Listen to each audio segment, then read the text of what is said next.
Assalamualaikum and good morning to one and all.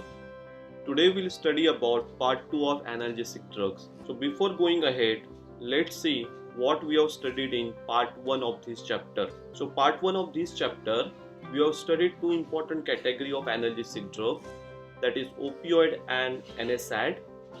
Then we have studied about what is different between opioid and opiates and classification of opioid analgesic drug.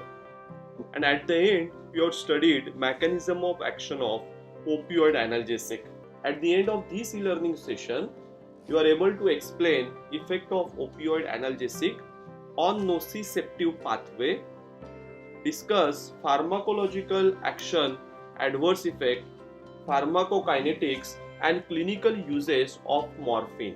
Let's start with the effect on nociceptor pathway. There are two types of action on nociceptive pathway. It is produced by opioid drugs. So first action, it is the central effect. So the central, it is also called as supraspinal effect, right? Now if you see the central nervous system consists of two parts. So one part, it is your brain, okay? So the brain, it is one part, and second part, it is your spinal cord. So any effect of opioid drugs which is above spinal cord, that is called as supraspinal effect. Since it is above spinal cord, it is called as supraspinal effect. So supraspinal effect, it means its action, it is generally occur especially on the center which are present in the brain, right? So it is the action on the brain. Since this action, it is on the brain, the effect produced by these opioid receptor, it is called as central effect. Okay, so the first, it is central effect. Second one, it is the peripheral effect.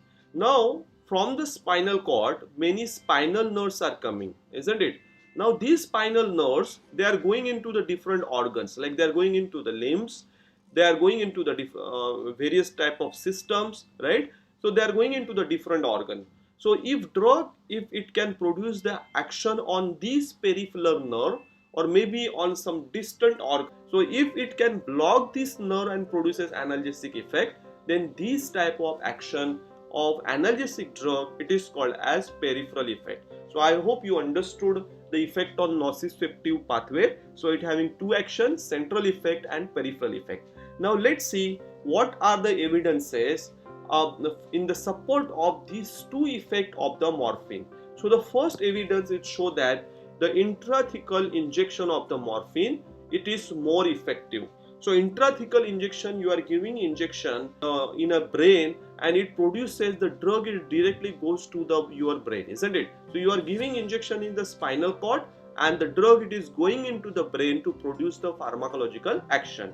So since intrathecal injection of morphine, it is more effective, this indicates that the central action, it may be responsible for their analgesic effect, isn't it? So the intrathecal injection of the morphine, since it is more effective, it indicating central action of the morphine for their analgesic effect. Okay. Second evidence, which shows that the injection of the morphine into a knee joint. So you have not given the injection of the morphine especially in the spinal cord, or even you have not given the systemic injection so that drug goes and cross the blood-brain barrier and reach to the central nervous system, isn't it? Now when you give the injection of the morphine into the knee joint, it is observed that it also provide very effective analgesia, isn't it? So what is this? So if injection of the morphine or injection of analgesic drug into the knee joint, if it provide effective analgesia, that indicate the peripheral mechanism of analgesic drug. So remember, those drugs which produces the peripheral effect, they are not going into the central nervous system to produce their pharmacological action.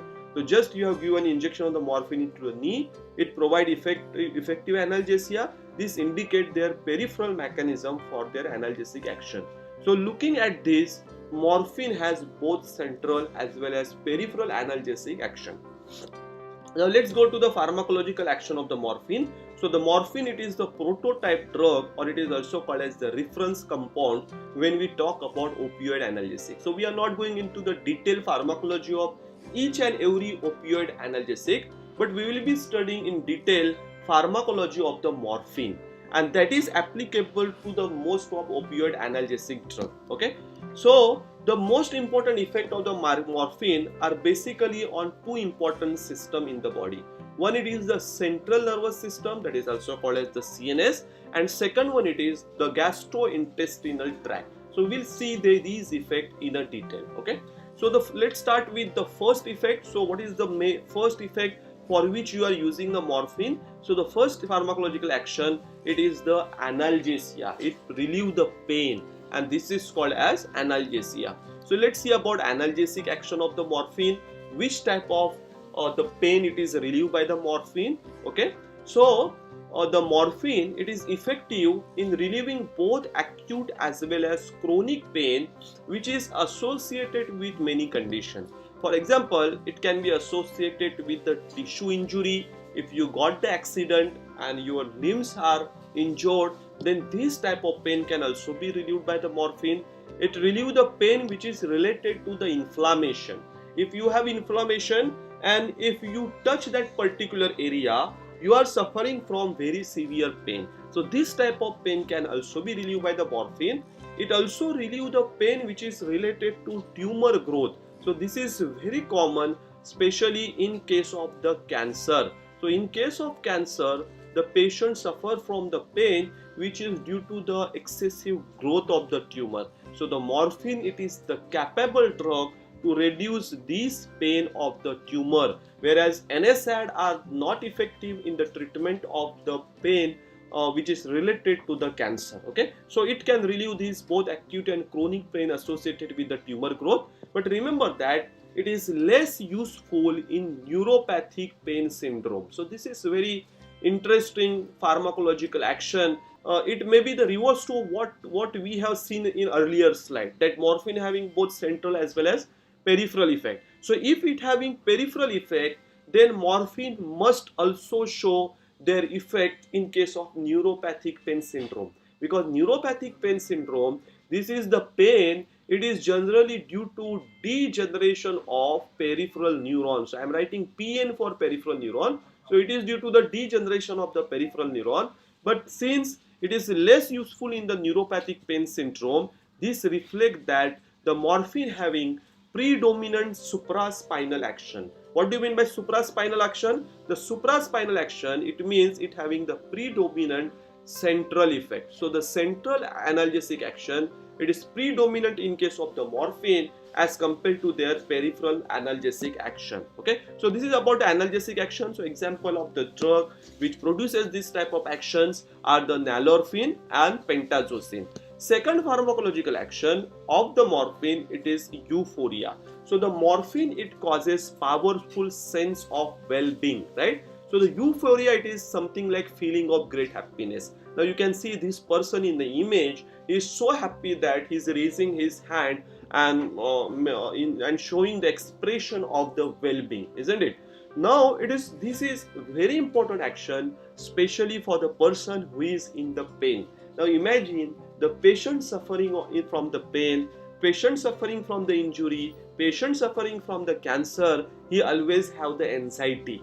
He is in a distress and he is suffering from severe pain, right? So this painful condition which has happened due to some distress condition that he is suffering from, right? In such case, if any drug can give sense of well-being, like patient suffering from the cancer, if the morphine, if you are given, he feel happy, isn't it? It provides the sense of well-being. So that will be the added advantage of the morphine for the treatment of such kind of the pain which is specially related to the distress. Okay, so the morphine causes powerful sense of well-being. It is mediated by the mu receptor. So we have seen there are three receptors are there. So first action we have seen the analgesic action. So in last lecture we have seen the analgesic action, it is mediated by the mu receptor. Likewise, the euphoria, it is also mediated by the mu receptor. So it is very important, as a pharmacist you must remember which action it is produced by which receptor, isn't it? So in this chapter you must know, like analgesia, it is produced by mu receptor, euphoria, it is produced by mu receptor, likewise GIT, which receptor are involved. So this thing you must remember. Okay, so the agitation and anxiety which is associated with the painful illness, it is also reduced. Since the agitation and anxiety is reduced, the patient show the powerful sense of the well-being. Now let's see about in which case the morphine show very good euphoric effect and which case there could be the less euphoric effect showed by the morphine. So the euphoria produced by the morphine, it is depend on the circumstances. It means in all condition the morphine doesn't produces the good euphoria.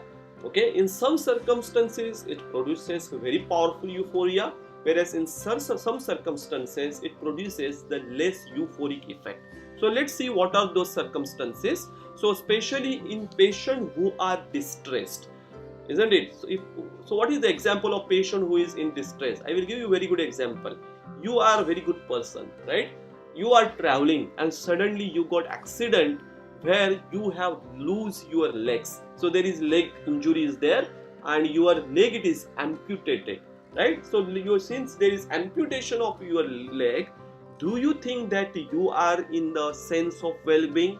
No, you are in a distress. So if the patient who is in a distress, then in such case the morphine produces very pronounced euphoria. It means it produces very good sense of well-being. Whereas if this morphine it is given to the patient who become accustomed to the chronic pain.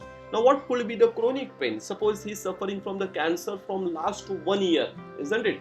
So if he is having the cancer of last 1 year, he is suffering from the chronic pain. It means he is accustomed to that chronic pain, means he has already acclimatized to that particular pain, and he has made his mind that my entire life or remaining life I have to spend with this pain of the cancer, isn't it? In such case, if the patient who become accustomed to the chronic pain, the morphine produces little or no euphoric effect. Okay, so the little or no euphoric effect in case of the treatment of the pain which is related to the cancer or which is having the chronic nature of the. So this is about the euphoric effect. So to summarize, the euphoric effect, it is mediated by the mu receptor. It is depend on the circumstances. The patient who is at the distress and it is sudden in nature, acute in nature, the morphine produces a very good euphoric effect. Whereas the chronic pain where patient it is accustomed to that condition like cancer, it produces the weak euphoric effect. Next pharmacological action, it is the action on respiratory system. So the action on the respiratory system, it is not a direct action, but it is through the action on the central nervous system. Because what morphine does, morphine produces inhibition of central nervous system, and in your CNS, the center of respiration it is present. It is called as respiratory center, isn't it? Now, if you look at their pharmacological action, then commonest cause of the death in case of acute opioid poisoning. So the term is very important. I am talking about acute opioid poisoning, not in case of all kind of morphine treatment. Like if you are given the therapeutic dose, it may not produce the issue, isn't it? So the commonest cause of the death in case of acute opioid poisoning, where patient has taken the acute overdose of the morphine, it may be the respiratory depression, isn't it? So the patient death, it is due to the depression of respiratory center in the brain. He is unable to breathe, and due to that the patient may die, isn't it? But remember that the respiratory depression, it is occur even with the normal analgesic dose. So even normal analgesic dose, it also produces some extent of respiratory depression. But this respiratory depression which is produced at normal analgesic dose, it may not affect it, or it may not produce that much effect in the normal breathing of that particular patient. So at normal analgesic dose, although it produces respiratory depression, but it is relatively safe in nature, right? Let's see which receptor it mediates. It is mediated by action on the mu receptor. So again we have seen the third action which is mediated by the mu receptor. First one it is analgesic, second one it is euphoric action, and third one it is respiratory depression. It is mediated by the mu receptor. Now very important point, why there is no issue in case of depression of respiratory center at the normal analgesic dose of the morphine, isn't it? So why there is no effect? So it is not accompanied, so especially the effect which is happen at normal analgesic dose, it is not accompanied by the depression of cardiovascular center.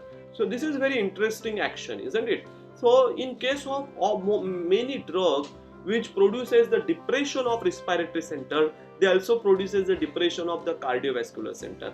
And since they produce a depression of both respiratory and cardiovascular center, there could be the possibility of the death of the patient even at the normal dose. But since at the normal analgesic dose it produces a respiratory depression, and this respiratory depression, it is not accompanied by the depression of the cardiovascular center, so at normal analgesic dose the morphine, it is relatively safe in terms of their effect on respiratory system, isn't it? So this is the third action we have studied.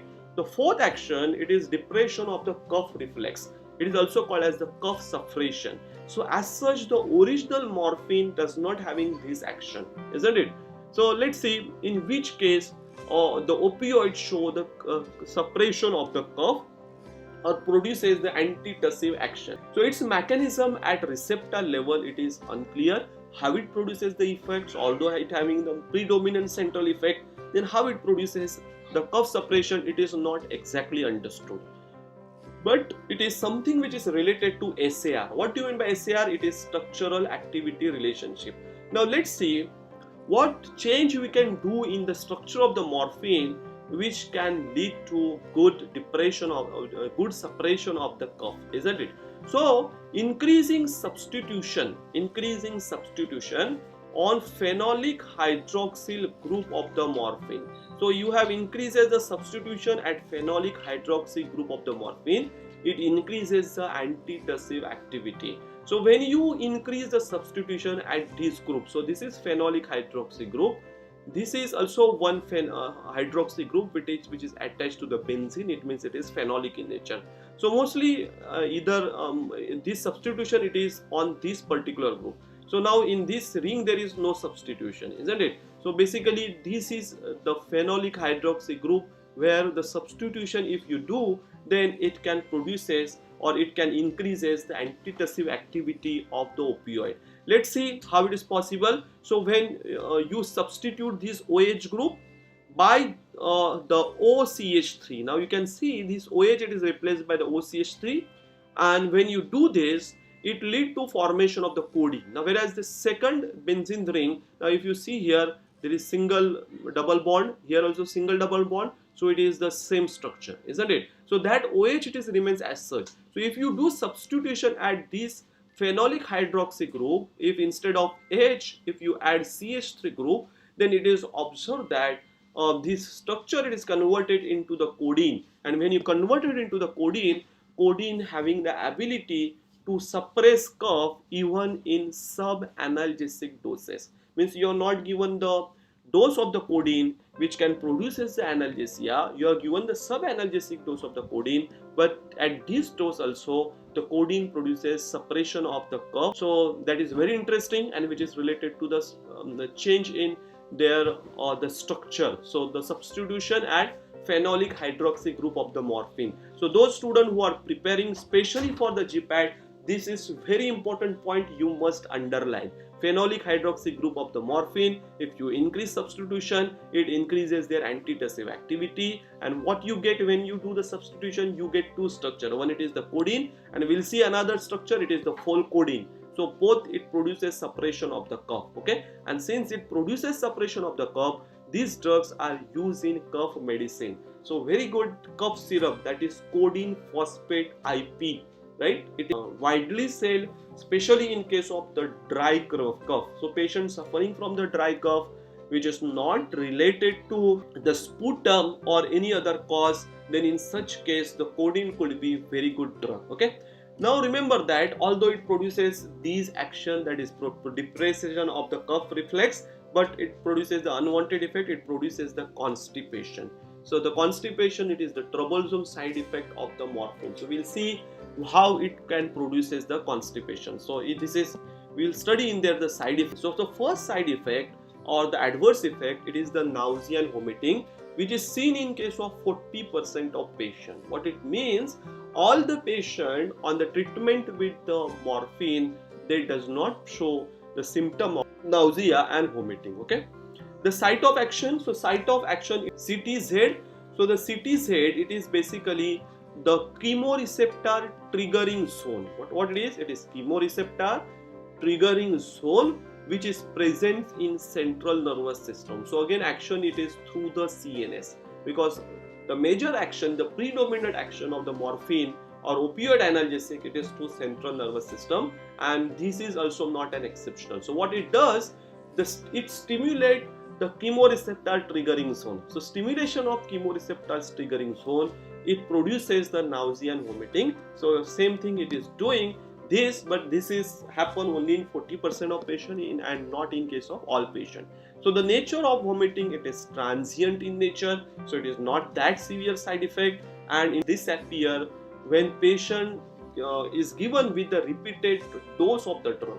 So with repeated administration of the morphine, it is observed that the nausea and vomiting, it is disappear in that particular patient. So again, all the side effect is there, but it is not as that severe as other side effect. Second side effect, it is due to the action on the pupils. So pupils of the eye, what it does in case of the pupil, so it produces the pupillary constriction, right? So the pupillary constriction, it is centrally mediated effect of the morphine. Let's see how it is centrally mediated. It causes the stimulation of two receptors, that is the mu receptor, so it is mediated through the mu receptor, and second through the kappa receptor. So again, must remember, pupillary constriction, it is not mediated by single opioid receptor, it is mediated by mu receptor and kappa receptor. So when there is action on the mu and kappa receptor, what morphine does, it produces stimulation of oculomotor nucleus. So again, oculomotor nucleus, it is present in your brain. So it produces the stimulation of this oculomotor nucleus, which is responsible for pupillary constriction. Now you can see this pupil, it is constricted, and when pupil get constricted, what happen, what is the characteristic features of the morphine, and which can serve as one of the diagnostic tests for the patient suffering from acute morphine poisoning or acute opioid poisoning. Suppose how you will come to know that which type of poison he has taken, whether he has taken overdose of the morphine, how you will come to know. So a very important diagnostic feature of that, and this symptom, it is called as pinpoint pupil. So again, GPAD point of view, very interesting and very important point that you must underline. The morphine produces the constriction of the pupil and a pupil like pinpoint. Now if you look here carefully, this portion of the eye, how it is looking like, so this is getting narrowed down.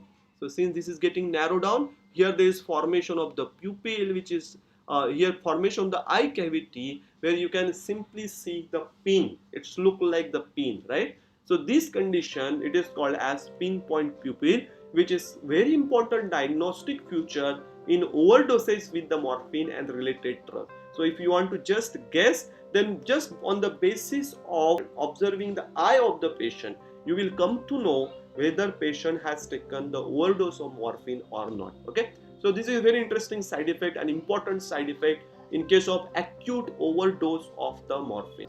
Let's see another adverse effect. So as I have mentioned, two important pharmacological action morphine has. One, it is action on the CNS. So all the effect we have seen which is related to CNS, like euphoria we have seen, respiratory depression again related to the CNS, constriction of the pupil, it is also related to CNS, nausea and vomiting, it is also related to CNS. Now second action of the morphine, it is on the gastrointestinal tract. So what morphine does? Morphine, it increases the tone. So this is the direct effect on the GIT. It increases the tone and it reduces the motility. Now what will happen due to increase in the tone and reduced in a motility? So motility is basically responsible for digestion, right? Second thing, it is also responsible for the propelling content, GIT content, from first part to the end part, right? And it is very important, especially in case of the defecation. So if this motility is affected, then the content, it is not propelled forward, and as a result of that, patients suffer from very severe constipation, right? So very severe constipation, to the extent he is suffering from very severe abdominal pain. So the constipation, it is one of the major problem which is associated with the opioid drug which are associated with the morphine, isn't it? Second one, it produces the delay in gastric emptying. So this is very quite logical, since it produces reduced in the motility. Obviously your GI empty will be delayed, because motility it is decreased, it is also going to affect the gastric emptying. So a gastric emptying, basically when the stomach content, when it is emptied into your small intestine, this is called as gastric emptying. Since the existing content is not going ahead, as a result of that the stomach content, it is remains in stomach only, right? As a result of that, it may retard absorption of other drugs. So those drugs which having specially absorption in small intestine, so I am writing SI for small intestine. So those drugs which having absorption into the small intestine, since they are not emptied from stomach to small intestine, their absorption will be delayed, and they also produces the delay pharmacological action. So if you are taking antihypertensive drug which having the action on the small intestine, now imagine what will happen.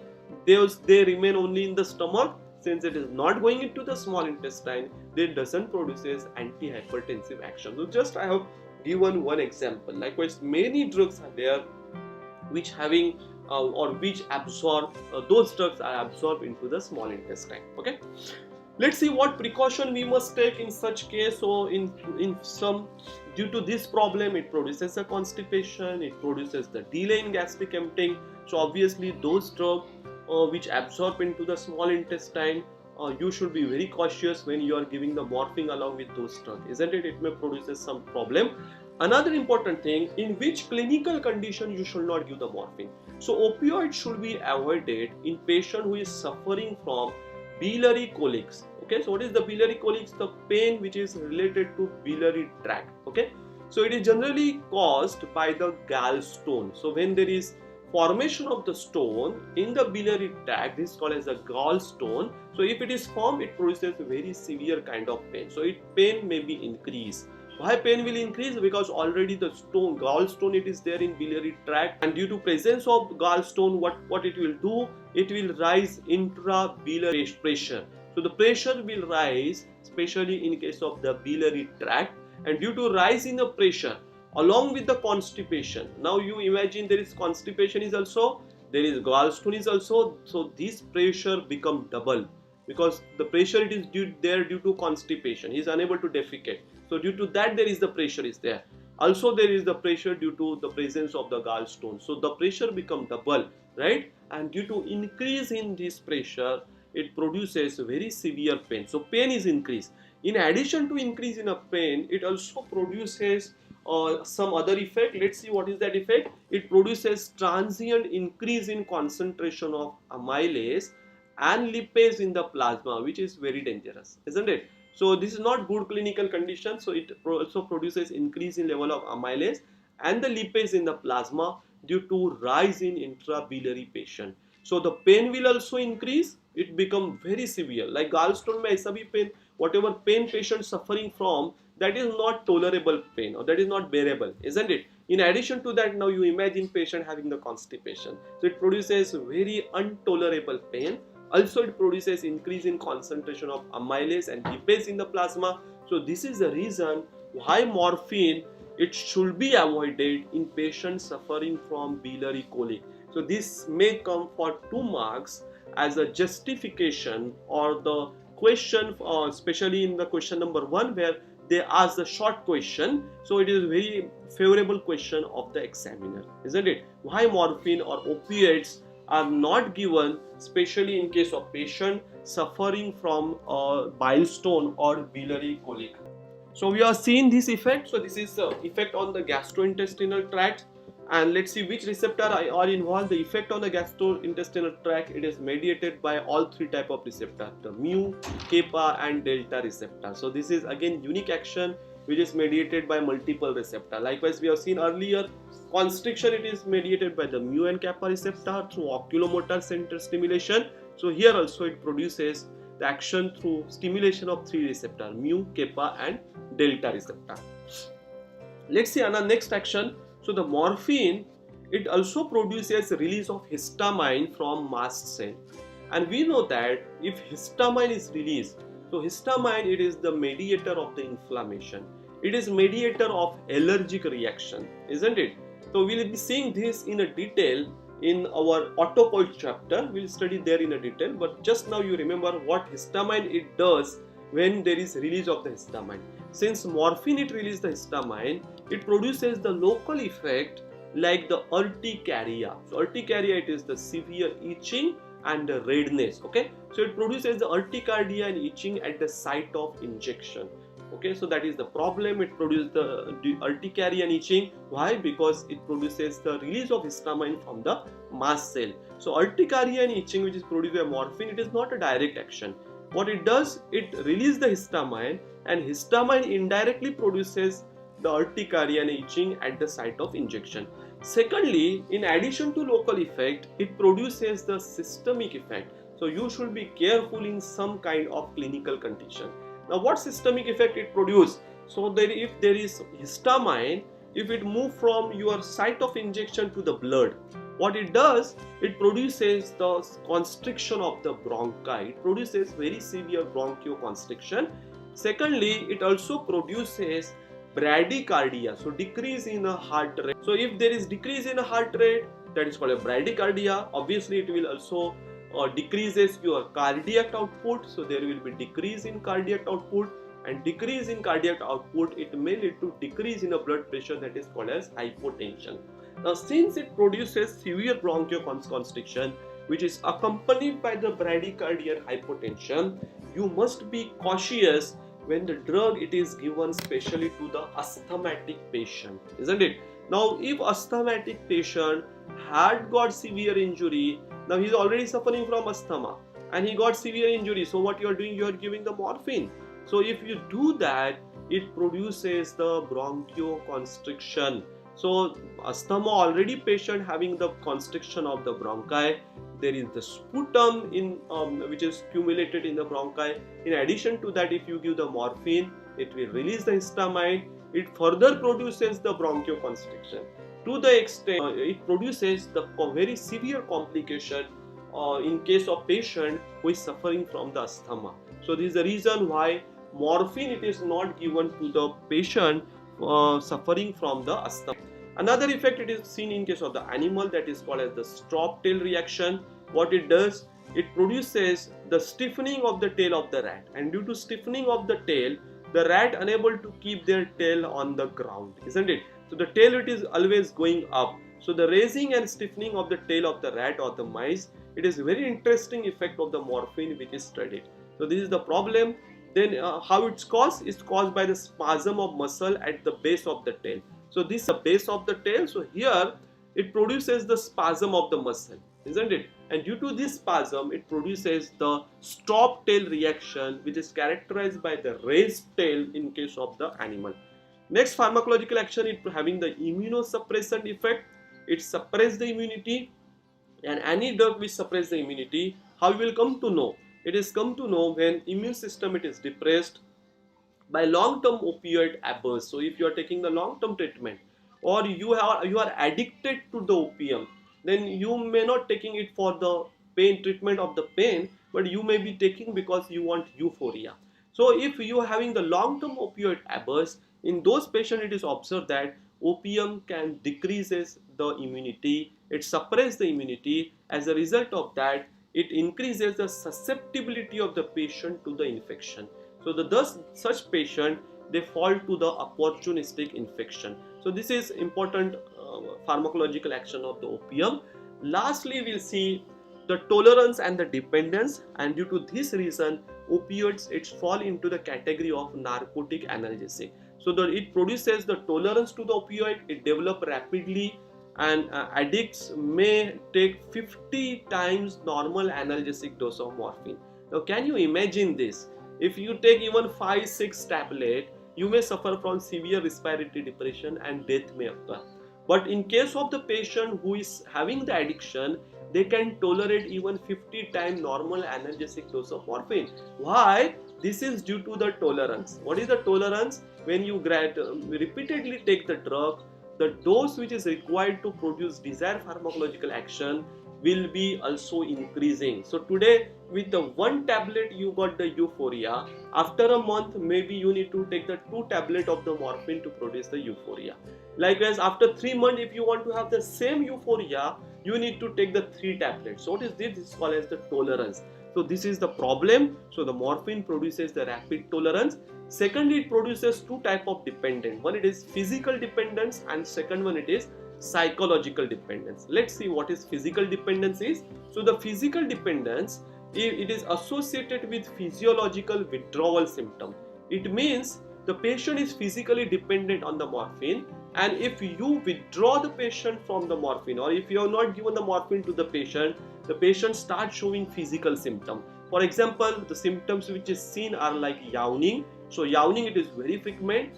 Fever and the sweating. So sudden fever, no infection. Without infection, patient suffer from fever because he is not getting the dose of the morphine, right? Nausea, diarrhea and insomnia. Patient will not able to sleep. So these are all symptoms which are seen in case of the patient that indicate that the patient, it is physically dependent on the morphine. If you withdraw that patient from the morphine, he will not able to sleep, he will show the yawning, suffer from the fever and the sweating, right? So these are the problem. Lastly, it also produces strong psychological dependence. So he becomes psychologically also dependent. So if you withdraw the patient from the treatment, he will show the craving for the drug. Means you have the hunger for the food. Likewise, if patient show the hunger for the morphine, he is not concentrating on the food, rather he having the hunger for the morphine. That indicate that the patient, it is psychologically dependent on the morphine. So these are all pharmacological action of the morphine. We will see, this is the last slide, what are the clinical uses of the morphine, and then we'll stop. Okay, so the clinical uses of the morphine produces very effective analgesia when administered intrathecally. So we have seen when we are using this, so we are generally using, or it is often used by the anesthetist.